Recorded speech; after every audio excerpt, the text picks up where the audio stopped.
दो बड़ी चीज़ें आप सबके सामने रखने के लिए आज इस प्रेस कॉन्फ्रेंस को बुलाया गया है। पहली चीज़, कल पंजाब में मानयोग मुख्यमंत्री आम आदमी पार्टी के नेशनल कन्वीनर अरविंद केजरीवाल जी पंजाब के अगले मुख्यमंत्री का नाम ऐलान करने के लिए आ रहे हैं। कल जनता से, लोगों से, आम इंसानों से राय शुमारी करने के बाद आम आदमी पार्टी आपका अगला, पंजाब का अगला मुख्यमंत्री कौन होगा उसका नाम ऐलानेगी। आम आदमी पार्टी का 2022 के इलेक्शंस का, 2022 इलेक्शंस का सीएम फेस, सीएम कैंडिडेट कौन होगा उसके नाम की ऑफिशियल अनाउंसमेंट, औपचारिक घोषणा कल मुख्यमंत्री अरविंद केजरीवाल जी करेंगे। जिस लम्हे का आप सबको बड़ी बेसब्री से इंतजार था, हम सबको इंतजार था, हम सब जानना चाहते थे कि कब इन रिवायती पार्टियों से छुटकारा मिले और हमारे प्यारे सूबे पंजाब का अगला सीएम कौन होगा उसका नाम ऐलाना जाए। वो कल माननीय मुख्यमंत्री जी पंजाब की धरती पे आके, गुरुओं की इस धरती पर आकर करेंगे। आज की प्रेस कॉन्फ्रेंस का दूसरा इंपॉर्टेंट टॉपिक,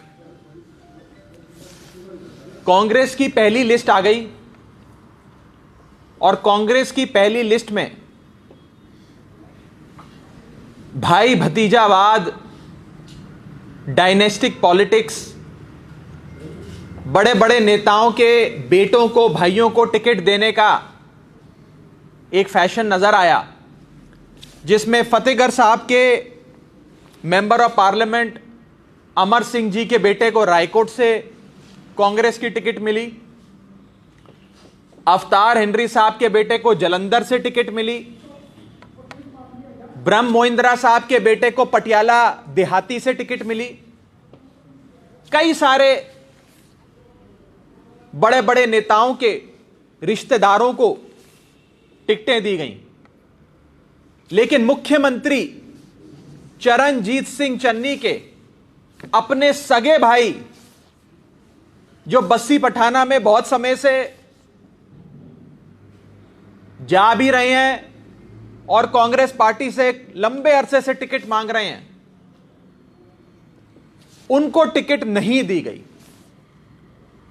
मुख्यमंत्री के अपने सगे भाई की कांग्रेस ने टिकट काट दी। मुख्यमंत्री के कुड़म महेंद्र सिंह केपी साहब, महेंद्र केपी जी आदमपुर से टिकट चाहते थे, उन्हें भी टिकट नहीं दी गई क्योंकि वो चन्नी साहब के रिश्तेदार थे। मनोहर सिंह जी को टिकट नहीं दी गई क्योंकि वो चन्नी साहब के भाई थे। तो कांग्रेस पार्टी ने आज ये सिद्ध कर दिया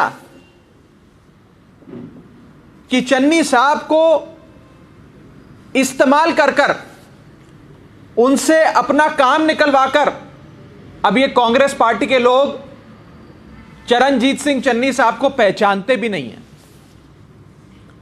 चन्नी साहब को मुख्यमंत्री आज हम कह सकते हैं कि शायद सिर्फ दलित समाज के, एससी भाईचारे के लोगों के वोट लेने के लिए इस्तेमाल किया गया था। मैं बड़े ध्यान से अपने शब्दों को चुन रहा हूं, इस्तेमाल किया गया था। लेकिन चन्नी साहब कि आज कांग्रेस पार्टी में इतनी भी नहीं वक़्त है, इतनी भी नहीं चलती कि वो अपने परिवार वालों के लिए 2 टिकटें ले सके। ब्रह्म मोहिंद्रा साहब के बेटे को टिकट मिल जाती है, फतेहगढ़ साहब के मेंबर पार्लियामेंट अमर सिंह जी के बेटे को टिकट मिल जाती है, अवतार हेनरी साहब के बेटे को टिकट मिल जाती है, लेकिन सूबे के मुख्यमंत्री चरणजीत सिंह चन्नी साहब को कांग्रेस पार्टी, उनके ना भाई को, ना कुड़ुम को, किसी को एक भी टिकट नहीं दी। यह दिखाता है कि कांग्रेस ने सिर्फ चन्नी साहब का इस्तेमाल किया, चन्नी साहब को यूज एंड थ्रो किया और उनका मकसद सिर्फ एक समाज के वोट लेने का था, एक समाज को अपीस करने का था। उनका मकसद असल में रिप्रेजेंटेशन देना, प्रतिनिधित्व देना नहीं था। कांग्रेस पार्टी का असली चेहरा आज पूरे एससी समाज भाईचारे के सामने, दलित भाईचारे के सामने आ गया है। हम सब के सामने कांग्रेस का असली चेहरा आ गया है। और मैं कहना चाहता हूं कि कांग्रेस पार्टी यह काम एक बार पहले महाराष्ट्र में भी कर चुकी है। आज से करीब 12-15 साल पहले उन्होंने ऐसे ही इलेक्शन से पहले, इलेक्शन से ठीक पहले दलित समाज का वोट लेने के लिए मात्र 2 से 4 महीनों के लिए, सिर्फ 2-4 महीनों के लिए सुशील कुमार शिंदे साहब को महाराष्ट्र का मुख्यमंत्री बनाया था और अगले ही इलेक्शन में उन्हें बदल दिया। ऐसा लगता है कि चरणजीत सिंह चन्नी साहब को एक नाइट वॉचमैन की तरह, क्रिकेट की भाषा में कहा जाता है नाइट वॉचमैन, नाइट वॉचमैन की तरह चरणजीत चन्नी साहब का इस्तेमाल कांग्रेस पार्टी ने किया है, यह आज साफ हो जाता है। यह भी लगता है कि शायद कांग्रेस पार्टी के अपने प्रधान नवजोत सिंह सिद्धू साहब खुद ही चन्नी साहब की कुछ खास इज्जत नहीं करते। वो प्रेस कॉन्फ्रेंस करते हैं तो प्रेस कॉन्फ्रेंस के पीछे जो बैनर लगाते हैं, उस बैनर में सूबे के मुख्यमंत्री, कांग्रेस पार्टी के मुख्यमंत्री की फोटो नहीं होती, उन्हीं की फोटो गायब हो जाती। रोजाना सिद्धू साहब चन्नी सरकार पे भ्रष्टाचार से लेकर निकम्मेपन के आरोप लगाते हैं, मिली भगत के आरोप लगाते हैं। तो कहीं ना कहीं यह साफ नजर आता है कि चन्नी साहब की कांग्रेस में चलती नहीं है, लेकिन कांग्रेस पार्टी ने वोट बैंक पॉलिटिक्स करते हुए चन्नी साहब का सिर्फ और सिर्फ इस्तेमाल किया, उन्हें यूज एंड थ्रो किया और उनका मकसद सिर्फ उनके समाज के वोट लेना था, असल में प्रतिनिधित्व देना नहीं था। आज ये साफ तौर पे पूरे पंजाब के, पूरे हिंदुस्तान के एससी भाईचारे के सामने ये बात खुल के निखर के आ गई है। आपका कोई सवाल हो तो आप पूछिए। नहीं, हमारे कांटेक्ट में नहीं है, ना चन्नी साहब के भाई हमारे कांटेक्ट में है, ना चन्नी साहब के कुड़म हमारे कांटेक्ट में है, ना चन्नी साहब खुद हमारे कांटेक्ट में है। हमारे कांटेक्ट में कोई नहीं। मैं उस पर आता हूं, आई आंसर दैट।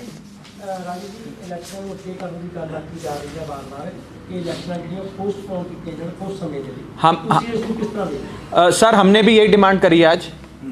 हमारी पार्टी के प्रधान सरदार भगवंत मान साहब ने इलेक्शन कमीशन से अपील करी है कि इलेक्शंस को कुछ दिनों के लिए आगे बढ़ाया जाए और लोकतंत्र में, डेमोक्रेसी में सबको वोट देकर अगली सरकार चुनने का अधिकार है। एक रिलीजियस फेस्टिवल के चलते अगर एक बहुत बड़ा समाज वोट नहीं डाल पाएगा, उसे सूबे के बाहर जाना पड़ेगा, तो वो वास्तव में एक डेमोक्रेटिक एक्सरसाइज नहीं होगी। मान साहब ने, आम आदमी पार्टी ने, हम सब ने ये मांग करी है इलेक्शन कमीशन से कि इलेक्शंस को कुछ दिनों के लिए आगे बढ़ाया जाए। ये आंशु बंगन का क्या मामला है कि उन्होंने आपके पार्टी के उम्मीदवार से आप पर आरोप? मुझे अभी प्रेस कॉन्फ्रेंस में आने से पहले ही ये बात पता लगी है। मैं अभी सारी जानकारी ले नहीं पाया हूं। जानकारी लेने के बाद इस पे डिटेल में अपनी बात रखूंगा। लेकिन कहीं ना कहीं ये नजर आता है कि एक बहुत ही गंदा खेल, एक षड्यंत्र कुछ लोग हमारे खिलाफ रच रहे हैं और आम आदमी पार्टी को हर सूरत में नुकसान पहुंचाने की कोशिशें करी जा रही हैं।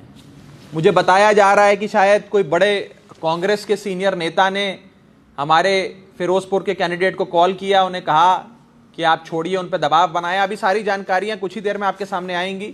मैं इस प्रेस कॉन्फ्रेंस में इस पर ज्यादा नहीं कहूंगा, बस इतना कहूंगा कि एक बहुत गंदा खेल खेला जा रहा है आम आदमी पार्टी को रोकने के लिए और उनका मकसद सिर्फ एक है कि पंजाब में अच्छे स्कूल ना बने, पंजाब में वर्ल्ड क्लास हॉस्पिटल्स ना बने, पंजाब में लोगों को वर्ल्ड क्लास इलाज मुफ्त में ना मिले, पंजाब में बिजली 24 घंटे ना आए, ये इनके मकसद हैं और ये पंजाब में अच्छी शिक्षा और अच्छे स्वास्थ्य व्यवस्थाओं को रोकना चाहते हैं। इसीलिए आम आदमी पार्टी के साथ ये कर रहे हैं। जो उन्होंने रीजंस दिए हैं, कोई बता रहा था, वो कह रहे हैं कि दिल्ली के ऑब्जर्वर प्रेशर बना रहे हैं कि होर्डिंग लगाओ, पोस्टर लगाओ, एलईडी लगाओ। हाँ, एलईडी लगाओ। अब पोस्टर, होर्डिंग, ये तो सारी पार्टियां कहती हैं लगाने के लिए, इलेक्शन का टाइम है। होर्डिंग पोस्टर तो हर कैंडिडेट को सारी पार्टियां ही कहती हैं कि जितनी ज्यादा वॉल पेंटिंग करा सकते हो कराओ, जितना प्रचार आप कर सकते हैं करिए। तो ये सारी बातें एक बहुत बड़े षड्यंत्र के ओर इशारा करती हैं। इस बारे में विस्तार से अभी थोड़ी देर में आम आदमी पार्टी आप सबके सामने अपनी बात रखेगी। मुझे अभी आते हुए बस बात पता लगी है, अभी थोड़ी सी देर में रखेगी। मुख्यमंत्री चरणजीत सिंह चन्नी ਦੇ ਭਰਾ ਨੂੰ ਟਿਕਟ ਦੇਣ ਦੇ ਹੱਕ 'ਚੋਂ ਜਾਂ ਉਸ ਦਾ ਵਿਰੋਧ ਕਰ ਰਹੇ ਹੋ, ਜਿਹੜੇ ਦੂਸਰੇ ਪਾਰਟੀ ਜਿਹੜੀਆਂ ਦੂਸਰੀਆਂ ਲੋਕਾਂ ਨੂੰ ਟਿਕਟ ਮਿਲੀ ਆ, ਤੁਸੀਂ ਉਸ ਦਾ ਵਿਰੋਧ ਕਰ ਰਹੇ ਹੋ ਲੇਕਿਨ ਤੁਸੀਂ ਵੀ ਸਪੋਰਟ ਕਰ ਰਹੇ ਹੋ, ਆਪਸ ਦੇ ਵਿੱਚ ਕਨਫਰੰਟ। मैं बता रहा हूं, doctor Manohar already Correct. to contest independently. I am going to answer. आम आदमी party open for it? No, Aam Aadmi Party is not open for any such thing. Aam Aadmi Party neither sympathizes with Channi Saab nor is in favor of Congress giving ticket to any relative of Channi Saab's family. We have merely said that it appears that Charanjit Singh Channi was used as a tool by the Congress party to appease votes and appease people of a particular caste community. Their aim was not to give them representation. Their aim was to use them for their vote bank politics, and that stands exposed with Congress's first list. That is the short point that we have made, and how Congress party has done the exact same thing in the past also.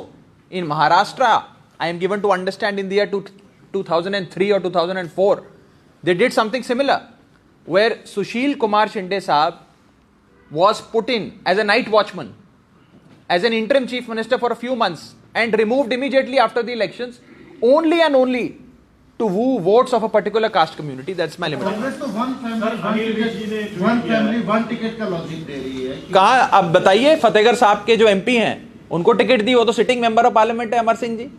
उन्हीं के बेटे को फिर ticket दे दी। राहुल गांधी भी लड़ते हैं, सोनिया गांधी भी लड़ती हैं, तो ये वन फैमिली वन टिकट कहां से हुआ? सर, अनिल जी ने ट्वीट किया है कि दिल्ली के पास जितने भी हमारे शहर हैं वो सब उसमें कोरोना के पेशेंट ज्यादा आ रहे हैं ड्यू टू दिल्ली के कारण। वो करेंगे कारण दिल्ली। इनको छोड़िए, ਅੱਛਾ ਰਾਘਵ ਜੀ, ਕਿਸਾਨ ਮੋਰਚੇ ਦੇ ਵਿੱਚ इन पे क्या जवाब देंगे? ਕਿਸਾਨਾਂ ਨੇ ਇਲੈਕਸ਼ਨ ਦੇ ਵਿੱਚ ਦੋ ਫਾੜ ਹੁੰਦੇ ਨਜ਼ਰ ਆ ਰਹੇ ਨੇ। ਜੋ ਸੰਯੁਕਤ ਕਿਸਾਨ ਮੋਰਚਾ ਦਿੱਲੀ ਦੇ ਬਾਰਡਰਾਂ ਤੇ ਬੈਠਾ ਰਿਹਾ, ਤੇ ਹੁਣ ਪੰਜਾਬ ਦੇ ਵਿੱਚ ਇਲੈਕਸ਼ਨਾਂ ਦੇ ਕਾਰਨ ਦੋ ਫਾੜ ਦੇ ਵਿੱਚ ਹੁੰਦੇ ਨਜ਼ਰ ਆ ਰਹੇ ਨੇ। ਤੁਸੀਂ ਕੀ ਸੋਚਦੇ ਹੋ ਕਿ ਇਸ ਵੋਟ ਦਾ ਬੈਂਕ ਦਾ ਫਾਇਦਾ ਕਿਸ ਨੂੰ ਮਿਲਣ ਜਾ ਰਿਹਾ ਤੇ ਇਹਦਾ ਕਿੰਨਾ ਕੁ ਨੁਕਸਾਨ ਹੋਵੇਗਾ? वीर जी, मैं उन पर कोई बहुत ज़्यादा कमेंट नहीं करना चाहूँगा। मैं उन्हें बेस्ट विशेस देना चाहता हूँ। इलेक्शंस में सबको पार्टिसिपेट करने का हक है, भारत का संविधान देता है। तो मैं तो बस हाथ जोड़ के उनको ऑल द बेस्ट कहूँगा। मैदान जंग में मिलेंगे, इलेक्शन के मैदान में मिलेंगे। अब उनके साथ कितनी जत्थेबंदियाँ हैं, कितनी नहीं हैं, अलायंस हो रहा है नहीं हो रहा, टिकटें कैसे बांट रहे हैं, ये उनका निजी मसला है, पर्सनल इशू है। उस पे आम आदमी पार्टी और मैं बिल्कुल कुछ नहीं कहना चाहते। वो उनको हैंड करने दीजिए। Last question is कि last time Arvind Kejriwal says that we have already decided to announce Bhagwant Mann, but it was himself that he initiated this process to engage the public. That's a very good question. My question is that either the exercise will be followed or Aam Aadmi Party will think if any other name come up with the messages or the phone calls. Aam Aadmi Party has always been of the opinion that every important decision must be taken in consultation with the people. आम आदमी party का सदैव से ये विचार रहा है कि कोई भी बड़ा फैसला लेने से पहले जनता से रायशुमारी करी जाए।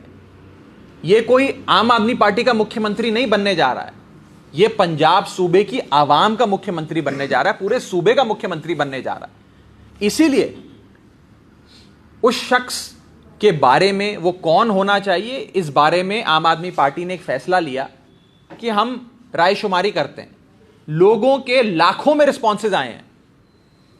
15 लाख से भी ज्यादा रिस्पॉन्सेज आम आदमी पार्टी के फोन नंबर पर व्हाट्सएप मैसेज के जरिए, SMS के जरिए, वॉइस कॉल के जरिए आ चुके हैं। और आम आदमी पार्टी की IT टीम बैठकर एक एक मैसेज को स्क्रूटनाइज कर रही है।